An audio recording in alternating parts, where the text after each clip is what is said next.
দূর দীপবাসিনী, দূর দীপবাসিনী, চিনি তোমারে চিনি, দারুচিনির দেশের তুমি বিদেশিনী গো, সুমন্দ ভাসিনী। দূর দীপবাসিনী, দূর দীপবাসিনী, বাজাও কি বুনো সুর পাহাড়ি বাসিতে, বনান্ত ছেয়ে যায় বসন্ত হাসিতে। বাজাও কি বুনো সুর পাহাড়ি বাসিতে, বনান্ত ছেয়ে যায় বসন্ত হাসিতে। তবু কবরী মূলে নব এলাচের ফুল, দোলে কুসুম বিলাসিনী। দূর দীপবাসিনী, দূর দীপবাসিনী। নমস্কার বন্ধুরা, জীবনের গল্প চ্যানেলে তোমাদের সবাইকে স্বাগত জানাই। আজকে আবার একটি নতুন ব্লগ নিয়ে, নতুন ভিডিও নিয়ে আমি তোমাদের সামনে উপস্থিত হয়েছি। নতুন কিছু গল্প বলবো বলে। তা এখন কি গল্প করব, বসেছিলাম ছেলেটাকে, আমার ছেলেটাকে হয়তো তোমরা একটু পিছন দিয়ে বা আশপাশ দিয়ে চলাফেরা করতে দেখেছো। আমি আর কিছু বলিনি, কারণ এমনিতেই ক্যামেরার সামনেও আসতে চায় না। তা খুচখাস করে এসেই যাচ্ছে যখন, তা এসে যাক, আমি আর কিছু বলিনি। তবে অনেক সময় অনেকে বলে যে এটা ঠিক না, যখন আমি কোনো কথা বলবো তখন আশপাশ দিকেও যাবে, এটা নাকি ঠিক না। তা এখন এটা তো আমি কোনো একেবারে নাটক বা সিনেমা যাত্রার কোনো রুলস মেনে আমি এটা করছি না। যেটা একটা মঞ্চ, সেই মঞ্চের রুলস মানতে হবে, যেন আশেপাশে কেউ না আসে, কারোর ছায়া দেখা না যায়। সেই জন্য আমি এটা মানছি না। যে আসতেই চায় না, সে একটু এদিক ওদিক দিয়ে আসছে, আসুক না। সে তো আর আমাকে বারণ করেনি যে তুমি এখন বন্ধ করো ক্যামেরা, আমি এখন এই দিক দিয়ে যাবো, ওই দিক দিয়ে যাবো। আসুক আস্তে আস্তে। আমি তো বলেছি তোমাদেরকে, ওকে আস্তে আস্তে আমি একদিন ক্যামেরার সামনে নিয়ে আসবো। ওর জীবনের কি সমস্যা হয়েছে, কি অপারেশনগুলো কোথায় কোথায় হয়েছে, কেমন হয়েছে, সব আমি তোমাদের দেখাবো, সবই দেখাবো তোমাদেরকে। ইচ্ছা আছে, দেখি ও যদি আসতে চায়, আশা করি ও আস্তে আস্তে আসবে, কারণ ও সবার সামনে যায়, ইতস্ত পায় না। কিন্তু হুট করে আমি ক্যামেরা আনছি, ক্যামেরার সামনে ও এসে যাবে, এটা হয়তো তখন হয়তো অস্বীকার করেছে। এখন যেমন একটু আশেপাশ দিয়ে যায়, কিছু বলে না। আগে আমাকে বলতো, আমাকে তোমার ক্যামেরায় আনবে না, হাত দেখাও, পা দেখাও, মুখ দেখাবে না, এরকম একটু বলতো। এখন আর কিছু বলে না। এখন বলে তোমার তো সাবস্ক্রাইবারই নেই, তোমার তো ভিউজ সেরকম হয় না, কেউ আমাকে দেখবেও না। সে খুব যদি ভিউজ হতো তাহলে অনেক লোক আমাকে দেখতে পেত, তাহলে আমি বলতাম যে না, দেখবে না, তোমার তো কেউ দেখেই না। তা কী হয়, ঠিক আছে, না দেখে না দেখুক, আমার ভিডিও দাও, আমি দিয়ে যাব, আমার সময় কাটানো আমি কাটাবো। যাই হোক বন্ধুরা, আর কি দেখছি বন্ধুরা, অনেক দিন পরে গান করলাম, আর গানটা তো খুবই কঠিন। তো কঠিন গানটা বসে বসে গুনগুন, আসলে আর বৃষ্টি টিষ্টি হচ্ছিলো তো, গুনগুন করে আজকে এই গানটা আমি একটু করছিলাম। সেভাবে গলা তো কোনো সাদাই হয় না, কতদিন করা হয় না। তো আমি যে খুব ভালো গান করতাম তেমন নয়। ছোটোবেলায় একটু ওই নাচ গান আমাদের স্কুলে তো হতো একটু, তা সেসবে আমি অংশগ্রহণ করতাম। বা তার মধ্যে থাকে না যে সবাই ভালো নাচতে পারে না, সবার আসে না, তার মধ্যে কেউ কেউ একটু করে। যেমন আমি খেলার মাঠে খুব ভালো খেলাধুলা করিনি, তবে খেলাধুলা করতাম। এরকম এই নাচ গান আমি একটু করতাম। তবে বিয়ের পরে আমার তোমাদের আমি একটা প্রথম দিকে একটা এসে ভিডিওতে তোমাদের বলেছিলাম যে আমার বিয়ের পরে কলকাতা থেকে আমাকে উড়িষ্যায় যেতে হয়েছিলো, হাজব্যান্ডের পোস্টিং ছিল বলে। কিন্তু সেখান থেকে আমাদের চলে আসতে হবে, এটা আমরা জানতাম। ওনার ট্রান্সফারটা হবে, এই হবে ওই হবে করে, তাও 1-1.5 বছর মতো বোধহয় আমি ছিলাম সেখানে। মানে যেখানে মানে 6-7 মাসের মধ্যে হয়তো ট্রান্সফারটা হয়ে যাওয়ার কথা ছিল, সেটা কিন্তু 1-1.5 বছর হয়ে গেছিলো। তাই যাই হোক, সেখানে ছিলাম, তো ওই জন্য আর নিয়ে যাওয়া হয়নি, কারণ একটা হারমোনিয়াম তো নিয়ে যাওয়া মুখের কথা না, অতটা ওয়েট, অত বড় জিনিসটা। তাই যাই হোক, তখন আমার দিদির ঘরে মেয়ে ছিল, তখন ও আমার হারমোনিয়ামটা আমার দিদি নিয়ে যায় মেয়ের জন্য। আছে হারমোনিয়ামটা, এখনও সেখানে আছে ঘরে। আমি আসলে আমার স্পাইনের একটু সমস্যা বলেছি যে আছে, আমি একটু অপারেশন করা আছে, আমি বেশিক্ষণ বসতে পারি না, বেশিক্ষণ দাঁড়াতেও পারি না। মানে ওই শুয়ে থাকা, ওই ভাগ ভাগ করে করা হয়, কিছুক্ষণ দাঁড়িয়ে দাঁড়িয়ে কাজ করলে তারপর একটু গিয়ে শুয়ে থাকলাম, একটুক্ষণ বসে থাকলাম, তারপর একটু গিয়ে শুয়ে থাকলাম, এরকম হয়। তো এবার গানটা আমি যদি আবার প্র্যাকটিস করি, তাহলে আমাকে তো বসে করতে হবে, শুয়ে শুয়ে তো আর হারমোনিয়াম বাজিয়ে গান হয় না। সেই জন্য আর আমি ওগুলো আনার যে ধান্দা আর করি। তাহলে আমি তো প্র্যাকটিস করবো কী করে।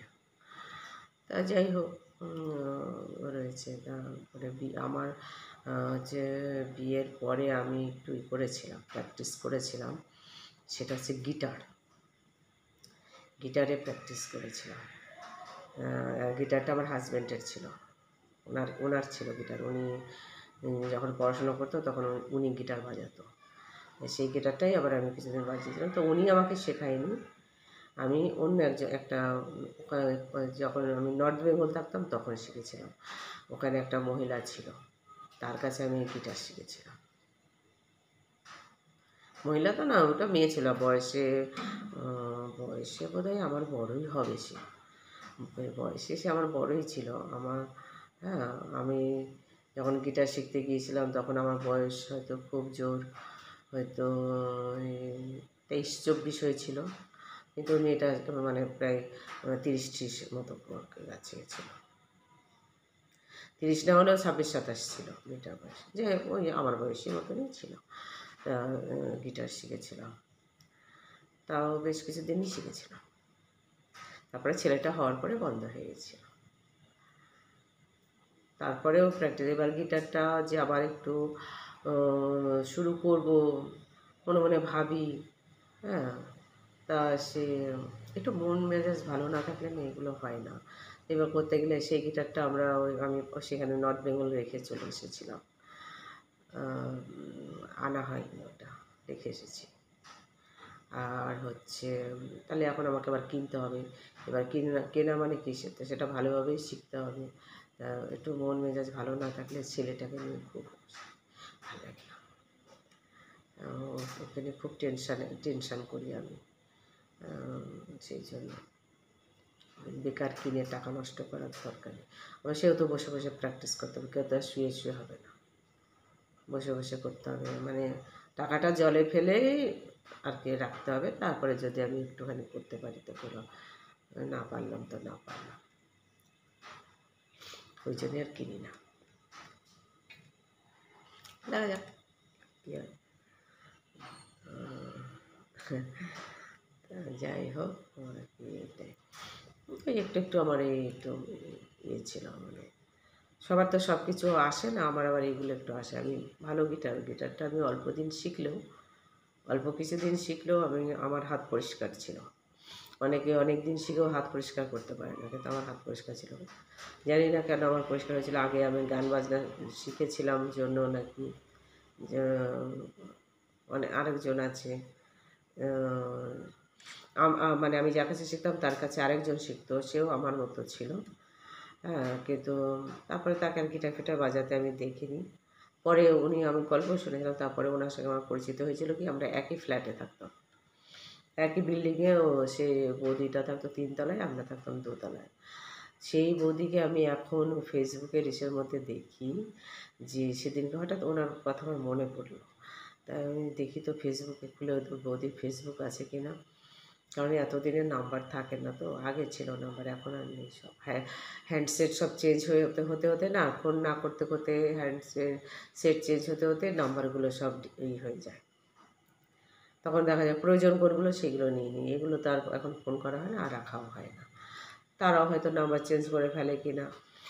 ফেসবুক খুলে দেখি পেয়েছিলাম, পেয়ে দেখি উনি ওই, তখন তো ওনার কোনো গিটার টিটার দেখিনি, এখন দেখি যে উনি একটা গিটার বাজাচ্ছে, ইলেকট্রিক গিটার বাজাচ্ছে, কিন্তু পরিষ্কার না, হাত পরিষ্কার না। ওই যার কাছে শিখতাম সে বলেছিল যে উনি অনেক দিন বেশি শিখেছিল, কিন্তু ওনার হাত পরিষ্কার হয়নি। আমি অল্প দিন শিখেই আমার হাত পরিষ্কার হয়ে গিয়েছিল। সেই যে শেখাটা, সেই মেয়েটা, সেই জ্যোতিকা, আমি তাকে দিদি বলতাম, জ্যোতিকা দি, নাম মনে পড়েছে, জ্যোতিকা দি, ফালাকাটা থেকে। যদি আমার এই ইয়েটা ভিডিওটা দেখে তাহলে হয়তো বুঝতে পারবে। বলেছিল যে আমার হাত পরিষ্কার, তো ওনারও দেখলাম এমনি জায়গায় জায়গায় বেশ ভালো আসছে, স্ট্রোকগুলো পরিষ্কার না। যাই হোক, এখন সেটা আমার অত বিচার করতে আমি বসিনি। তা ওনার ওইটা দেখে আমার আবার একটু মনে হলো, এবার ওনার ছেলে মানে আমার ছেলে যখন ক্লাস 1-এ পড়ে, ওনার ছেলে তখন হচ্ছে 12 ক্লাস পাস করে গেছে, হলো কতটা ডিফারেন্স। তো এখনও তার বয়স হয়ে গেছে, সে ছেলে চাকরি পেয়ে গেছে, তারপরে তারা মানে এখন সময়, তার অঢেল সময় আছে, তাই কিনে নিয়ে একটু টুকটুক করে বাজায়।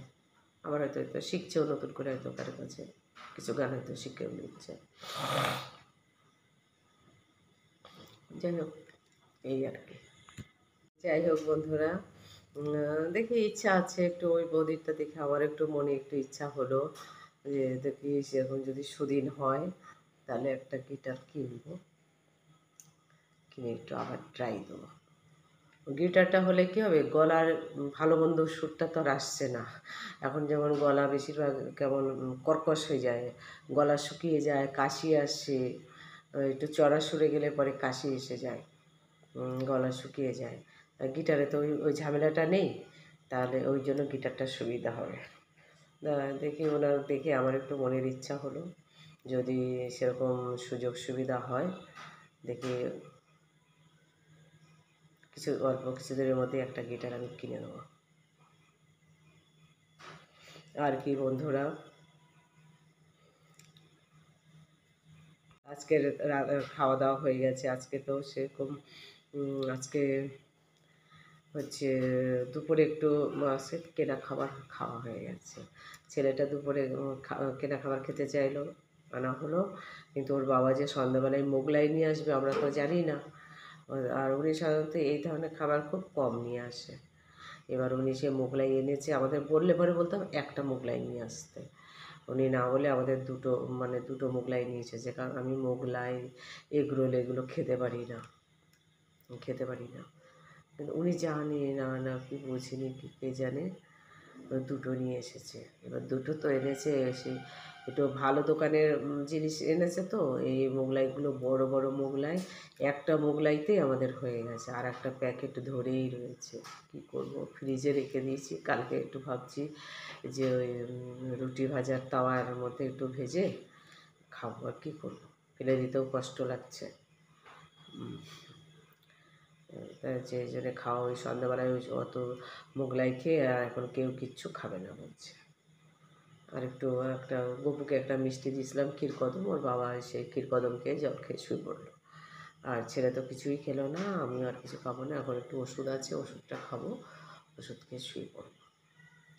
বন্ধুরা আজকে আবার রাখি, তোমরা আমার এই চ্যানেলটাকে লাইক করো, শেয়ার করো, সাবস্ক্রাইব করো প্লিজ বন্ধুরা। তোমাদের সাবস্ক্রাইবের উপরে অনেকেরই একটু জীবনের স্বাচ্ছন্দ্য নির্ভর করছে, তাই দুস্থ ছেলে মেয়েগুলো যদি মুখে একটু হাসি ফোটাতে পারি তোমাদের ভালোবাসায়, সহযোগিতায়, তাহলে আমি একটু নিজেকে ধন্য মনে করব। তাই তোমরা যদি আমার চ্যানেলটাকে একটু সাবস্ক্রাইব করো আমি খুব খুশি হব। Good night.